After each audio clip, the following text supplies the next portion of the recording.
Yeah, welcome. We heard today how crucial technology and sustainability are when it does come to designing the future.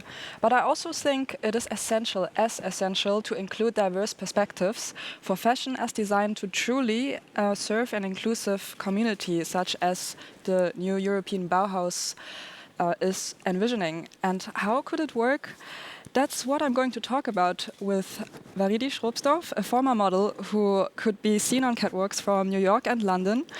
And nowadays she's promoting designers from Africa in Europe. And also with us is Adebayo Oke-Lawal, the founder of fashion label Orange Culture, joins us from Lagos, Nigeria.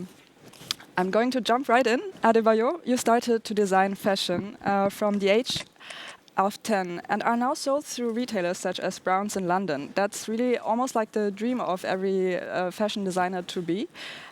Could you share your recipe of success with us? Hi, everyone. Hi. Thank you so much for having me. I'm so excited to be a part of this amazing panel with Waridi and Jean. So, thank you so much for having me. My recipe for building a brand really is just authenticity. I always tell people it's about telling your story in its truest form. People don't realize that, in this generation that we're in, it's no longer about just making a shirt or a pair of trousers. It's about a voice. It's about creating a connection with your customer base. And I think what's made us such a strong presence is really just creating a voice and a story that is truly ours, that is truly authentic, and a story that needs to be told. And to be very honest, that's really the recipe, and be consistent with it. That's really the truth. Yeah, I have to admit, I really like your menswear, and I really can feel the care with which you select your materials, and by that, make clothes that really allow the wearer to feel very much free to express their identity. And I think that's really something that only the magic of fashion can do, essentially. And Veridi, you have promoted Adebayo and fellow designers for quite a long time with your company, almost 10 years, I think. How have the designers you accompanied actually developed from the start until now? So my company FA254, which is Fashion Africa 254. 2 is the code you call Africa, and 54 countries. I've been watching Adebayo for many years, I think over 20 years, with Tebe Magugu and also Laduma. And here we are actually with Adebayo's. In 2019, I have to say thank you to Christian Arp, the former chief editor of Vogue, appointed me to write a column and display 10 of my top African brands. And for me, it was quite difficult because I've been working with a lot of designers. So we actually had 10 pages in Vogue, and that's how Orange Culture we came connected even closer and to promote the 10 top African designers. And that said, basically, through the work what FA254 does, we do training designers, and from through the training, then we promote them to the German market. Well, we have from all those designers we've worked with since 2014, we have top designers like Ami Dosh, Anyango Mbinga, and they all are also been to Milan, to been scouted by Vogue Talent Italy with Sarah Mino, and I must say, I can only say, sitting on this chair, to thank Fashion Council and Frankfurt Fashion Week. I feel like I'm having an award for my more than 10 years work, trying to open the German market eye of the existence of. Do you also feel that the fashion labels that you've accompanied so far really gained a stand now and are really to be watched, kind of?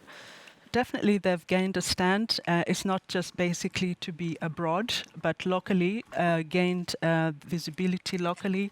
And also, what the main important work has always been to invest in the people they work with, and we do a lot of training with the people they're working with. So through that, they also manage to get locally well known by advancing the skills of their own workers, and this basically broadens up also the exchange of the skills and knowledge. And speaking about skills and knowledge, is that something you find like as a commonality between the brands that you accompanied? Is that something where we can maybe also say that European companies could also still learn something from African labels?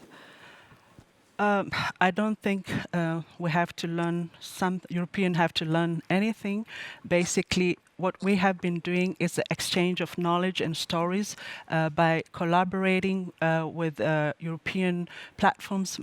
Basically, German platform, like we've collaborated with eBay Fashion, with Monarchy, and through that time, during getting the budget to work with the designers, there has been learning between each other, or sharing the learning between each other. So it's quite it's broader than that, you know. Yeah. So it's giving and taking, and it's an exchange, you know, and this is important. Yeah, I think if we come back to Adebayo, in the case of Orange Culture, I find the brand's international appeal very interesting nowadays, and I really wonder, like, how did you manage to build such a broad customer base in the UK, US, France, and Singapore, even, Adebayo? To be very honest, we just were creating products and creating visuals and content that was true to us, to be very honest. And I think that our message was very apparent in everything we did. And we tried to ensure that, you know, even in the way that we told our stories culturally, we told it through our own eyes, which was a non-cliche eye. I think, especially when we started at the time, there was a definite narrative of what African design was supposed to be like. And so people were used to this idea of like, oh, you know, using specific fabrics, shooting in a specific way. And we came with like an entirely different narrative, an entirely different perspective, an entirely different story. And I think that that was so interesting to everyone as to why is this boy in Nigeria telling this story around masculinity in Africa, or showing and exploring these new fabrics around men, you know, trying organzas when nobody in the world was trying organza on men. So what is this thing that this brand is trying to do? And I think that that really drew the attention to us because it was so fresh at the time, especially coming from the continent. I mean, it was so different and the story was so interesting. And it's a story that anyone across the world can connect to.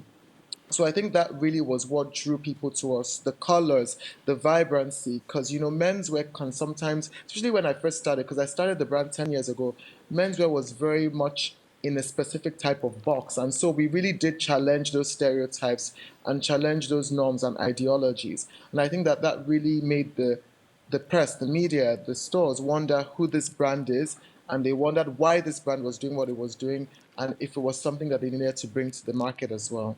Yeah, I can really definitely see how people like to buy your brand nowadays. The combination between the clothes and something, I would say this gender-free approach is something quite contemporary. And I think you definitely hit a nerve with that. And also this authenticity, I have to say it again, because I find it also striking that you still stay true to yourself and also produce in Nigeria still.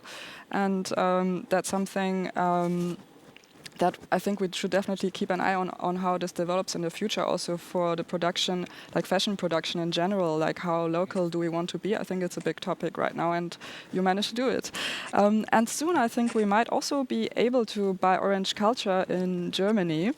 Waridi, how much can you tell us about this today already?